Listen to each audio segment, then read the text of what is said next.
গাজায় যুদ্ধবিরতি প্রচেষ্টায় ইসরায়েলি বিরোধী নেতাদের সাথে ব্লিংকেনের সাক্ষাৎ। ডানপন্থীদের চাপের মুখে নেতানিয়াহু সরকার। গাজায় যুদ্ধবিরতি নিয়ে ইসরায়েলের শীর্ষ বিরোধী নেতাদের সাথে সাক্ষাৎ করেছেন মার্কিন পররাষ্ট্রমন্ত্রী অ্যান্টনি ব্লিংকেন। মঙ্গলবার ইসরায়েলে বেনি গ্যান্টেজ এবং ইয়ার লাপিডের সাথে আলোচনা করেন ব্লিংকেন। এরপর তিনি জর্ডানে আন্তর্জাতিক গাজা সাহায্য সম্মেলনে যোগ দেন।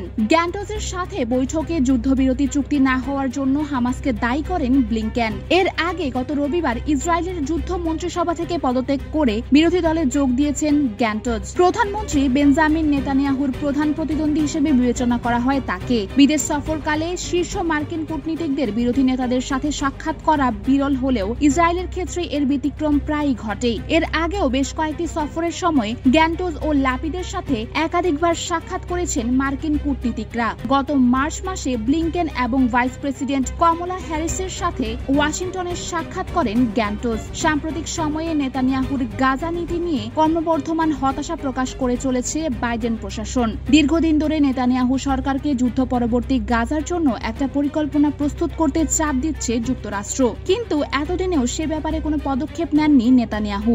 এদিকে দীর্ঘদিন ধরে গাজায় স্থায়ী যুদ্ধবিরতির বিরোধিতা করার পর যুক্তরাষ্ট্রও এখন যুদ্ধ শেষ করতে চাইছে। এর আগে সোমবার রাতে জেরুজালেমে নেতানিয়াহুর সাথে সাক্ষাতের পর মঙ্গলবার ব্লিংকেন জানান, ইসরায়েলি প্রধানমন্ত্রী যুক্তরাষ্ট্র সমর্থিত যুদ্ধবিরতির প্রস্তাবের প্রতি সমর্থন জানিয়েছেন, তবে এখনো প্রকাশ্যে এই প্রস্তাব মেনে নেওয়ার কথা বলেননি নেতানিয়াহু। এদিকে ইসরায়েল সরকারের ডানপন্থী মন্ত্রিসভার অন্যান্য সদস্যরা স্থায়ী যুদ্ধবিরতির প্রস্তাবে সরাসরি প্রত্যাখ্যান করেছেন। যদি চুক্তিটি গৃহীত হয় তাহলে সরকার পতনের হুমকি দিয়েছে ডানপন্থী নেতারা।